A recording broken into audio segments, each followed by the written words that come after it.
I have the pleasure of introducing this upcoming panel, which will be discussing technology and harnessing technology to enhance employee experience. This panel is about discovering how current technologies are transforming hiring and training practices in the workplace. This panel will delve into the latest innovations, from AI-driven recruitment tools to simulator training platforms, and how they are reshaping talent management.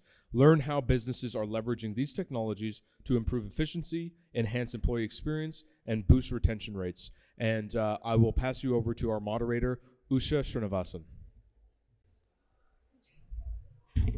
On.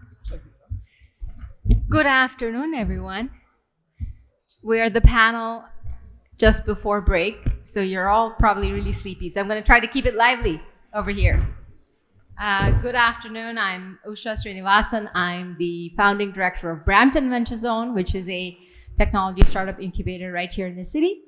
I'm also the founding director of BReady talent programs, which I'll pepper in some of that content as we continue. So we have a really smart panel. We are not going to be able to ask them everything in the next 45 minutes. So please grab them after the talk if you have more questions for them.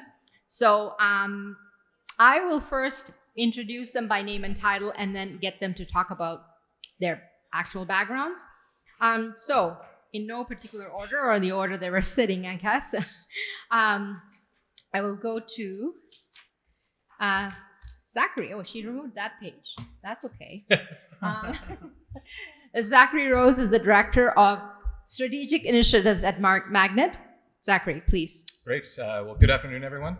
I'm Zach Rose. I work at Magnet, as Usha just said. For those of you who may not be familiar with Magnet, we are an initiative based out of Toronto Metropolitan University. We are a center for innovation focused on the future of work. Basically, what that means is we work with all kinds of organizations across Canada's broader employment and training landscape. And we work with them and support them to develop solutions to whatever workforce challenges they may be addressing. So that could be chambers of commerce or industry associations or employment service providers or newcomer settlement organizations, really anybody who's got a piece of Canada's workforce and employment development system. We work with as partners, and we help them develop solutions that are focused on connectivity, focused on building a network, collaboration, as well as technology. And one of the big pieces that we're working on right now, of course, is generative AI adoption.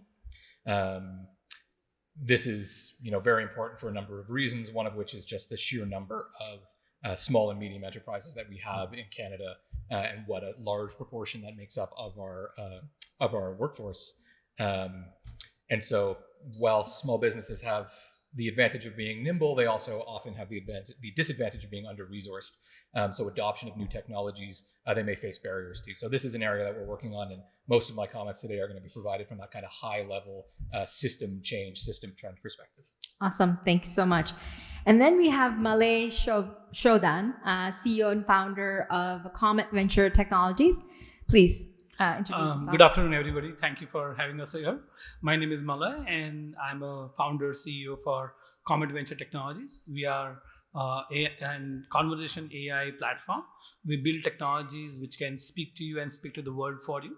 So we are trying to build agents, AI agents, which are in real world, have conversations, human-like conversations, articulating real world situations. So that's what we do. We also believe in the path of convergence of immersive tech and AI as we move forward with the generative AI and immersive tech into mixed reality. So that's the area of focus that we are into. Thank you for having us here.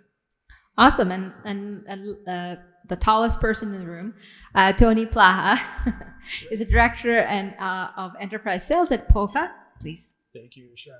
So everyone, my name is Tony. As Usha mentioned, I'm director of sales North America for a company called Poka. Poka is what we call a connected worker application, and what the goal of it is to improve productivity for manufacturers. And how we do this is through providing frontline workers with immediate access to knowledge, to training, to skills tracking and communication tools right on the factory floor.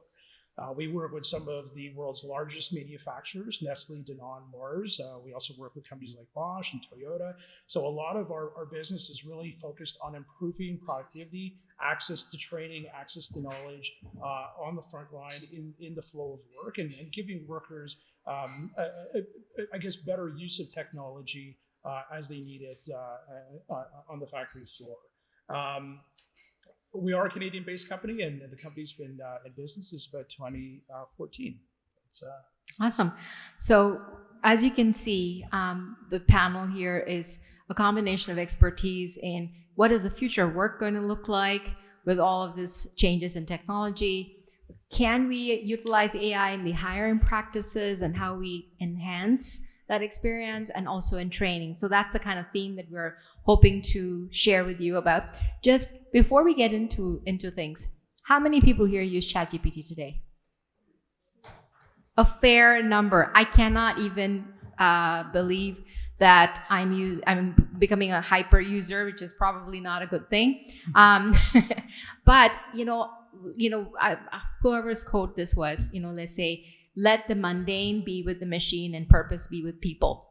So I feel like you could always be embracing the best of technology, and there are a number of ways in which you can do that. I'm going to comment a little bit about how we have used AI algorithm, a unique AI algorithm, to help with connecting BIPOC and new Canadians with employment through our BReady talent platform. If you haven't been to our booth already outside, please do.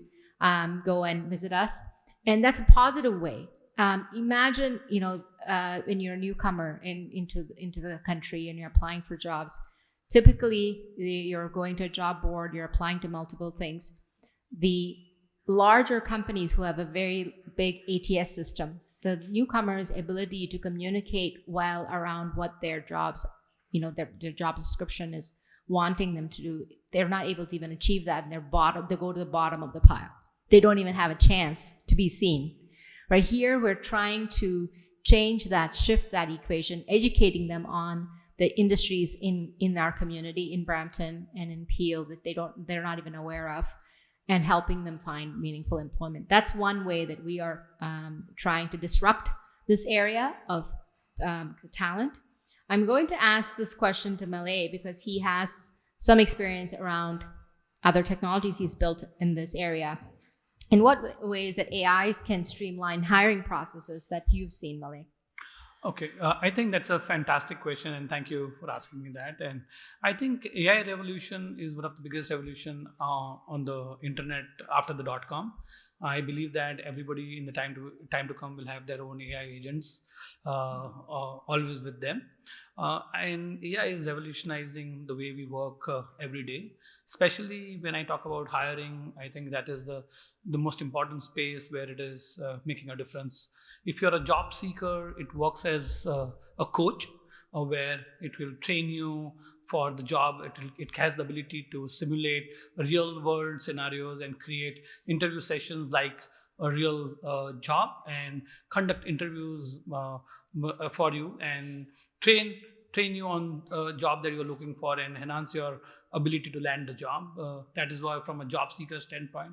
But I think that magic lies in the enterprise space, where it enhances platforms like BReady, which enhances the ability to search candidates beyond the usual search. So it taps into not only proactive but also passive candidates. So that's what about the AI capability to start with. And it also, and the conversation AI platforms like Vato that we build has the ability to converse with candidates, build real world scenario interviews, create interviews, talk to them, take feedbacks and assess interviews, and create a leaderboard for the hiring manager to understand which are the top candidates in the pool. This was never possible humanly before the AI came in. And that's how AI has the ability to select the right candidate for the right job and push them to human screening much faster than any time ever in the past. So I think that's how it's making a difference from hiring standpoint.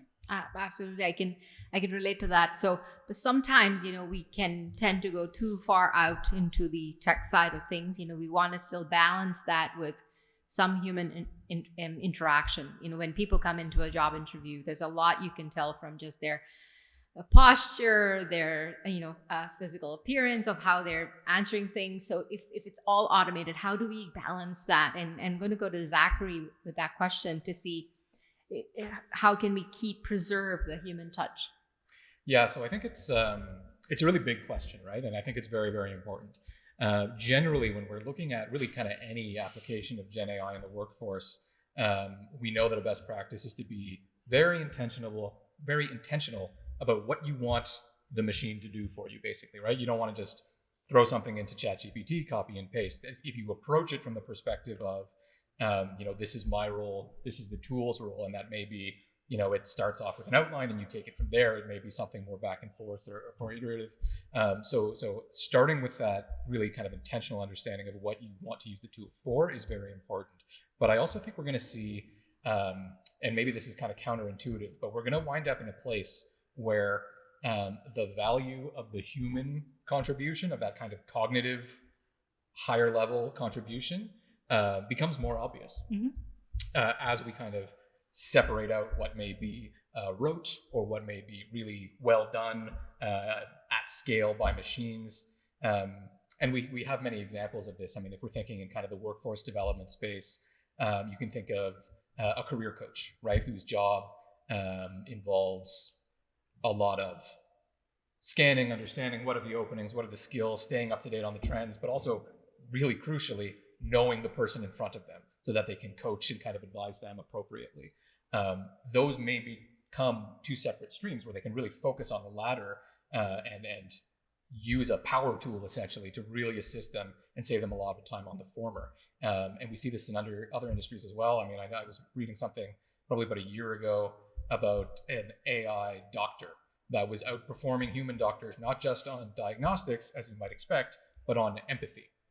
And is that because human doctors are bad at empathy? No, it's probably because they're very busy. Surgeons are definitely bad at. Well, notwithstanding surgeons, but they're busy. They're doing tons of administrative work. There's a lot for them to do. So freeing up that time perhaps will allow them to really provide the kind of unique human value. And I think we're going to continue to see a bit of a bifurcation of those two things that will actually become clearer over time. It'll be a little, disruptive and messy as we're getting there, but I think the result will be a place where we really understand what we as, thinking conscious beings are living to a task and what can be automated. Yeah, absolutely. I can't agree more that there are areas where we should use automation to reduce the burden and then add the human element when we can.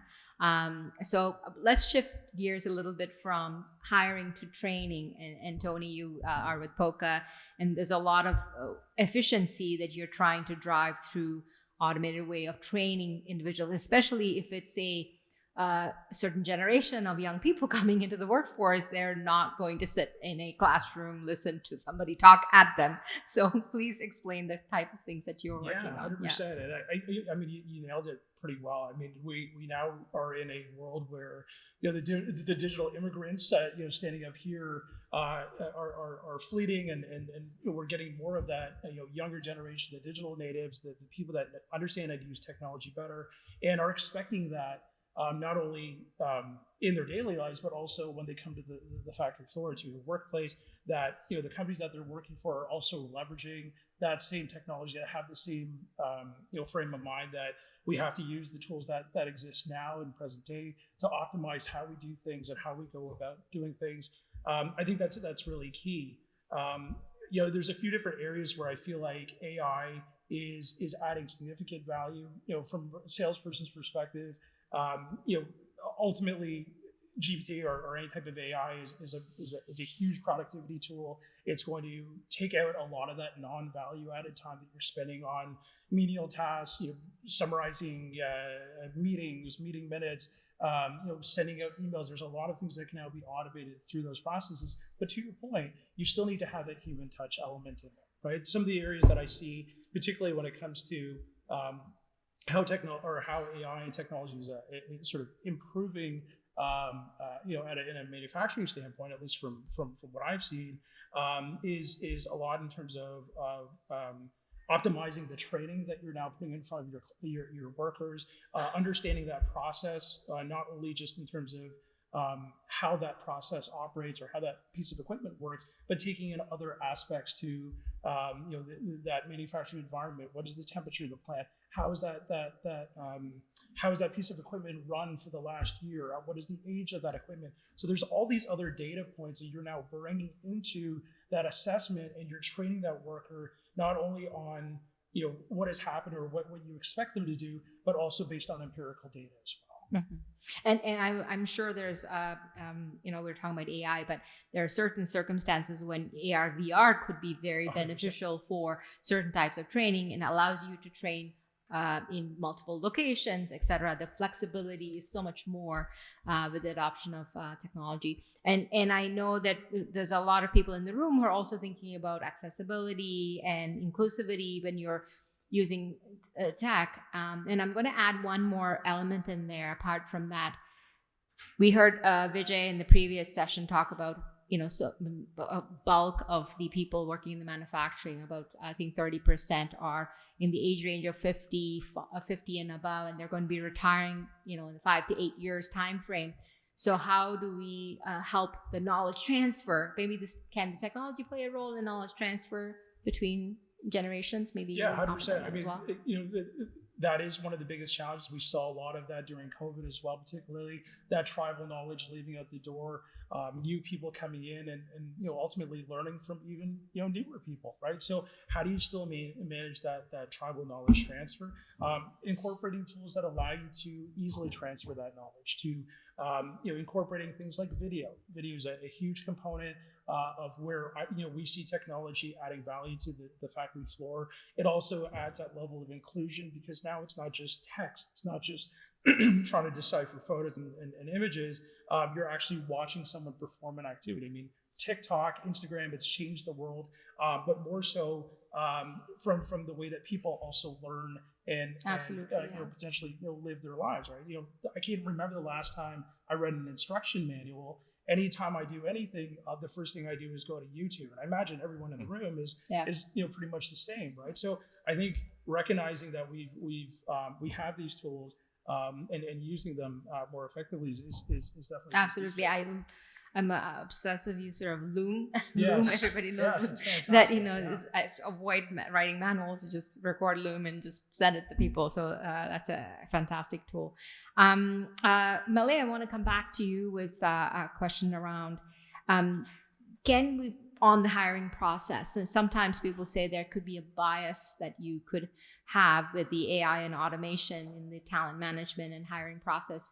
Is there anything that you've seen that yes, it could possibly be there?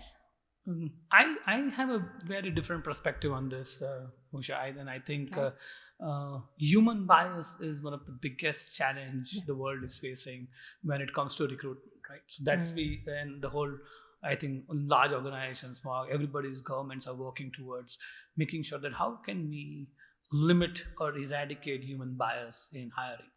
And I think AI is a perfect solution for it because AI has the ability of uniform conversation, testing, and assessment based on skills and criterias and not focus on demography.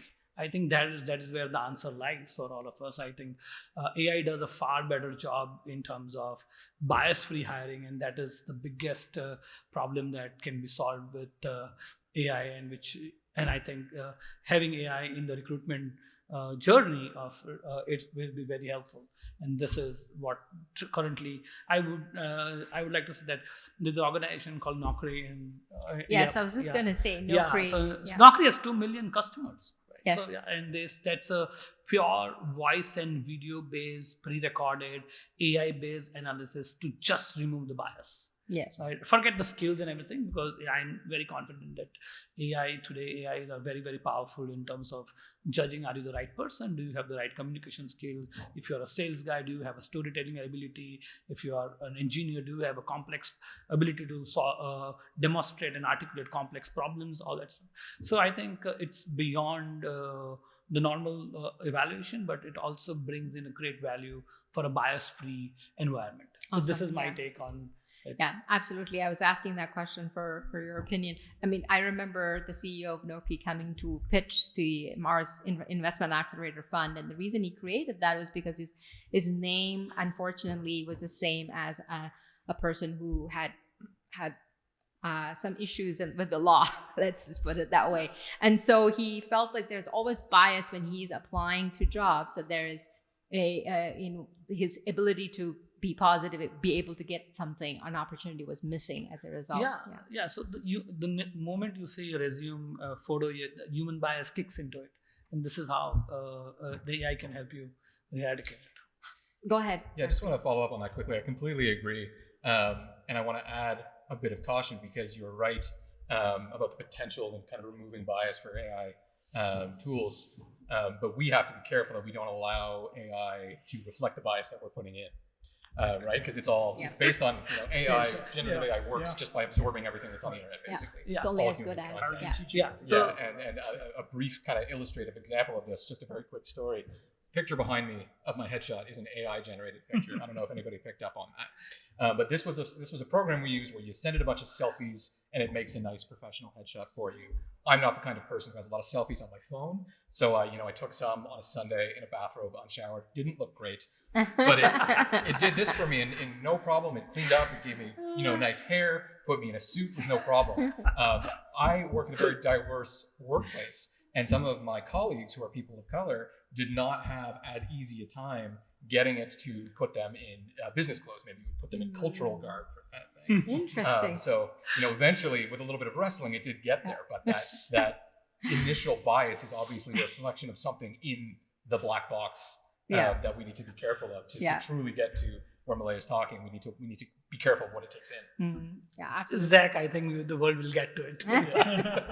There's enough number of instances. I mean, this goes with everything, right? Not just AI. It goes with medical technology development, and in not having enough data from all, not just women, but also women of color, et cetera, et cetera. So with everything that we have, the data dictates how but the things potential flow. is there. Yes. Completely. Yeah. And since we're talking about data, people are also concerned about there's so much data that's out there that is needed for anything to happen. And I swear I should turn off this. TikTok is always listening to me. And strangely enough, just the other day, I was going to meet some people from Sri Lanka. And then all of a sudden that day, there's all these videos of TikTok of locations in Sri Lanka that I should visit. So, how do we protect, can you comment, Malay, on the data security side of things that people might be, and privacy concerns people might have? I think the world is facing this complex problem as we move forward, and this has been the biggest role of a CIO or a CTO at an organization. And I would address this into 3 parameters. And the first parameter is definitely in terms of accepting the GDPR, PIPEA guidelines and trying to adopt them and execute them in an enterprise situation. That's the founding stone. I strongly believe that one has to look at it and do that. The second part is being transparent to your customers and telling them that what data are you collecting, how long are you going to keep that data, how are you evaluating that data, and what is the outcome that you want to derive of that data. Right. So that is the second part. The third most important part, I would believe, is the infrastructure part, where we have to understand that we should know where our data centers are, what is the system integration with it, what is the encryption level, what is the access control for it, and also what are the security audits happening around it. I think if we work on this fundamental stuff, we are going to be there. And this problem is of data privacy and data security is just not about AI. I think it's a holistic approach. Absolutely. And this started with everything started with people talking about it when even cloud came into the picture. Today, I think everybody's on the cloud. Right.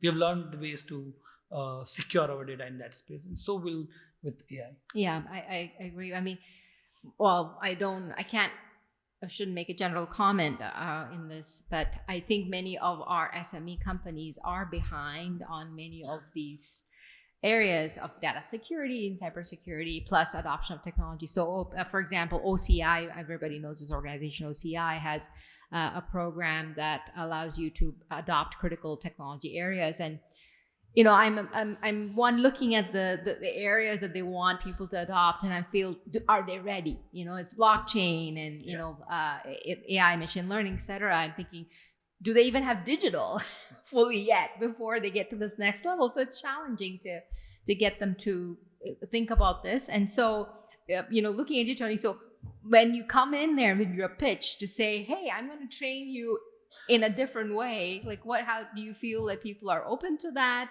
What kind of resistance do you see? I mean, I feel like, kind of tagging on to your point about privacy and how technology is changing. I think because technology is changing so much, so often, so quickly, everything needs to kind of be treated a little bit almost case by case. My wife works in privacy, and from what I've seen, and she works for a large retailer in Canada, and having everything that she goes through, vetting vendors, trying to understand where are the implications of the product that they're providing, and how that impedes on privacy is so broad at this point, right? I mean, and then it's the same thing with cloud. It's the same thing with any other technologies you're introducing. There's so many different ways that you're potentially using someone's IP or PI, and you're not really sure how that's potentially going to have a long-term ramification. There's a lot that still needs to go into that, and unfortunately, it's not a clear picture at this point, right? Yeah. So even for myself, when we implement products, we have to be cognizant of the fact of what information we're taking, what are the long-term ramifications of that.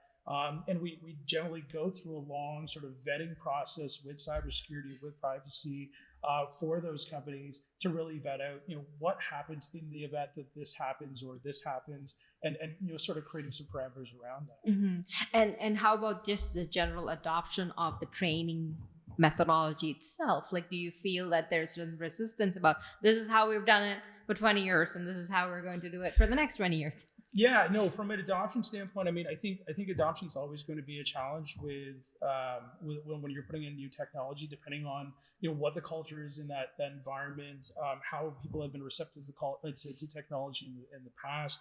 I think the biggest pushback we typically get is whether or not it's solving the problem that we initially set out for. A lot of challenges that we have with customers or with clients is do they understand the full impact of what they're trying to solve, right? Do they have metrics behind it? Are they putting in the means to measure that in an effective way? So it's one thing to say we're going to put in technology. What is the problem that you're trying to solve with technology? Technology isn't going to solve all your problems. It's not going to walk your dog. It's not going to do everything for you. There's still an aspect where you need to understand what is the problem we're trying to solve and how do we effectively measure it. And at the end of the day, if the leadership of an organization doesn't understand that this is their competitive advantage, if you do not change the way you're doing things, you're going to become obsolete. You're not going to be able to make things faster, cheaper, et cetera, to be on top of your game. So, and that is a problem. I think we still see a lot of those industries still hanging around, right? So. Now, we're getting closer to our time, but I'm going to shift to just Zachary to comment a little bit about what he's seeing out there. I mean, I use at least 5 different AI tools a day. I think most of you probably are as well. You probably don't know they are AI tools, but you're using them, right? And so things are changing every day. What do you see? What is the prediction? The next 5 years from now? how do we as Canadians, embrace this change that we see happening? 5 years from now. So I'll start with a glib answer, but then I'll hopefully get to something that's more useful. Anyone who really is saying with any confidence what things are going to look like in 5 years is full of it. And this is because the rate of change that we are seeing now when it comes to technology, particularly when it comes to AI, is really nothing like we have ever seen before. I just want to try to put kind of this rate of change into context. Folks have probably seen, graphs or visualizations that show kind of technology growth over time, and it really looks like a hockey stick, right? Like it's very flat for a long time. Most of human history is spent in the Stone Age, and then suddenly we get to a point where the light bulb and the moon landing are happening in the span of one lifetime. So that's where it really ticks up. Even that is going to look like standing still compared to where we are today. The exponential advancements that we're seeing in things like the computing power of AI is really mind-boggling. And part of the reason for that is not just because these are technologies that can kind of improve on themselves, but also there's intersections that we're seeing. So, an advancement in one field is leading to advancements in other fields, sometimes in expected ways, sometimes in unexpected ways, right? We might have advancements in graphics for media that suddenly now have applications in biomedicine and that kind of thing. So these intersections are really driving an absolutely insane rate of change. Every few months, we're double, triple where we were previous few months. But I do think those particular intersections are where we're going to see some of the most interesting change from a workforce development perspective. We already talked about kind of AR, VR. You have these digital twins, simulated environments where you can test things out and plan large kind of facilities, combine that with AI, and suddenly it's a game-changing thing. Add in robotics to that, and it's a game-changing thing. So I think AR, VR, robotics, and of course AI, the intersection of these things are going to lead to some really transformative changes. And exciting changes. But changes that we need to be ready for. Yes. As well as we can be. But it's not a 5-year span that we're talking about. It's 6 months to a year is what we're generally looking at. Exactly. I mean, in all honesty, with all these changes happening, I mean, I have 2 grown children, and I say that the person who's going to take your job is the person who's trained themselves in AI and other tools. If you don't move in that direction, as individuals, as organizations, as young people, you are basically self-selecting to be not part of the new economy of things. And it really is a skill, right? It's the training. It's not necessarily a technical skill. We're all AI workers now. It's already in everything we use. It's in Adobe. It's in Word. So really thinking about, how do I interact with generative AI? How do I prompt as a skill to be developed? That's kind of how we individually and as workplaces can prepare. Is think about that as a competency that you hire for, that you adopt yourself, and that you encourage your employees to invest in. Exactly. So we're close to our end of our session. Should almost close to. Do you have any final comments before we, go to the floor for questions? Any final thoughts, comments? Let's not leave it a bleak. No, I strongly believe that conversation AI, generative AIs, and forms of different AIs is the future, and everybody have to have it with them.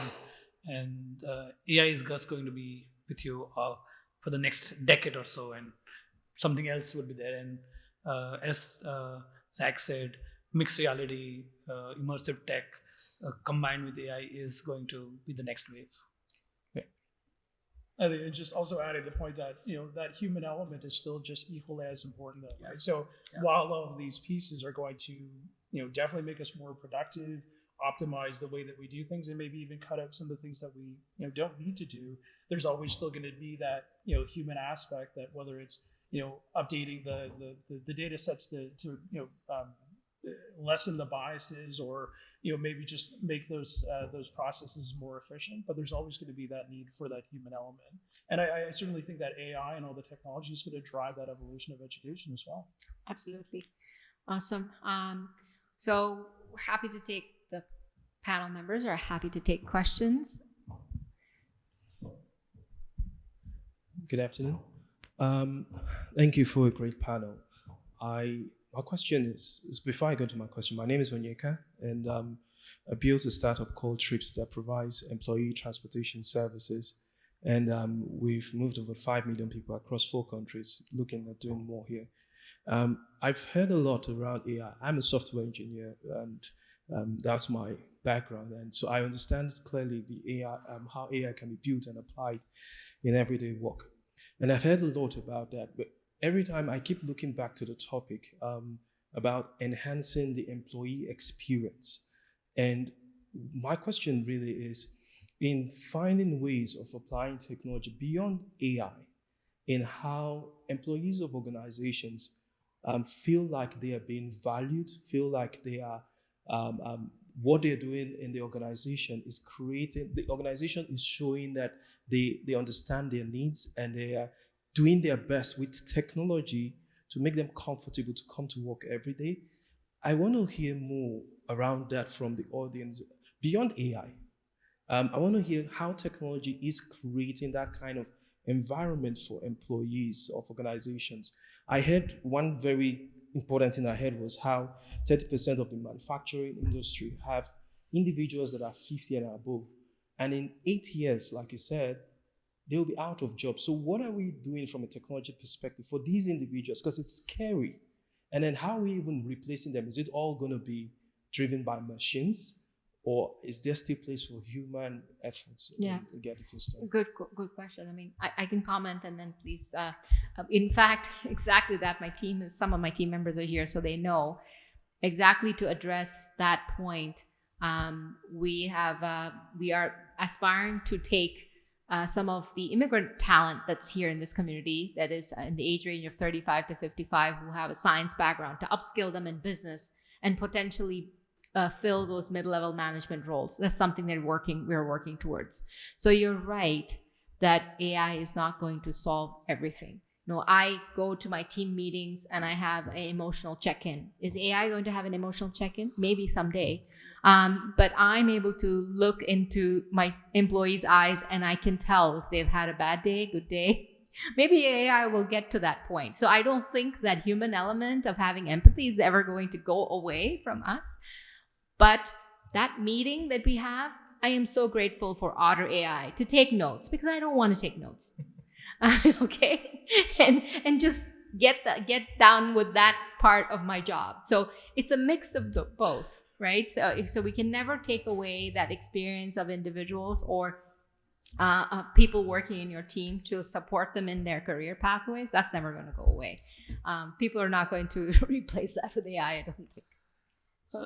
So my take would be industrial revolution is a constant adoption, and it has been a constant move from typewriters to computers, to from simple programming to word processing to today to AI. Because people just get to the new skills, and just the workforce forget what they used to do 10 years back, and the new skills get their hands on the new skills and the work goes on.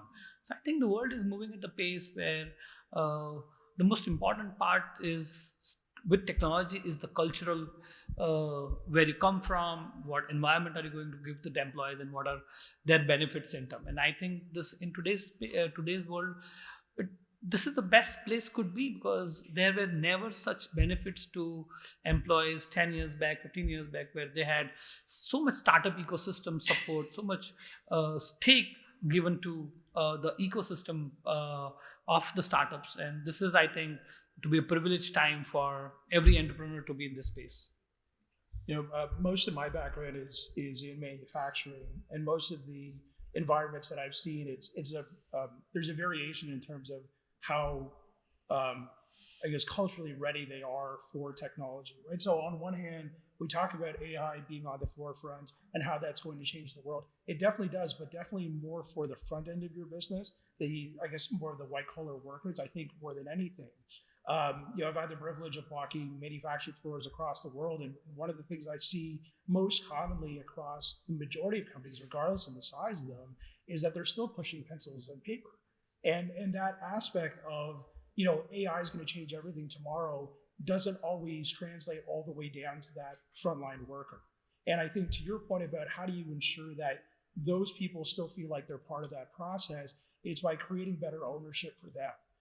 putting in technologies that support their ownership of the process, their feeling that they are getting something out of it other than just doing a job, right? So whether it's helping them understand how to use that equipment better to optimize it, or it's to solve problems and be a part of that solution, ultimately all of those pieces are going to give that person a sense of pride and ownership of that process. And I think technology is only going to make that aspect better. So helping them have better tools to solve problems, having better tools to communicate, having better tools to optimize what they do. But I think all of those pieces, if you really want to make sure people feel that need or feel that desire to stay there, it's creating ownership and giving them a sense of pride in what they do.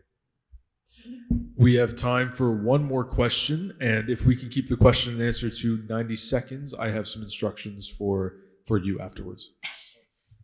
I came up with my question before that, but Malay, I'm Xander. I'm sorry to if you feel like crosshairs are being painted on your back, but a question for you, because we've seen the trend of ATS resume systems deepening the adversarial relationship between job seekers and recruiters. And it sounds like to me like your system is a bit like a super ATS system. Please correct me if I'm wrong. And so I'm curious as to what do you do to put an incentive into place to combat the, I guess the incentive to pit other AI tools against your tool, or to maybe reverse the momentum of HR being seen as gatekeepers instead of like helpful matchmakers. Okay, I don't know what, but I will. So we are a conversation AI company. So basically, we build context-based conversation for job seekers and recruiters before and after the ATS for the resume screening. So that's what we do. But I can address to you one-on-one after the call. Thank you, everybody. We'll have to wrap up this panel, but please give Usha, Zachary, Malay, Tony a round of applause.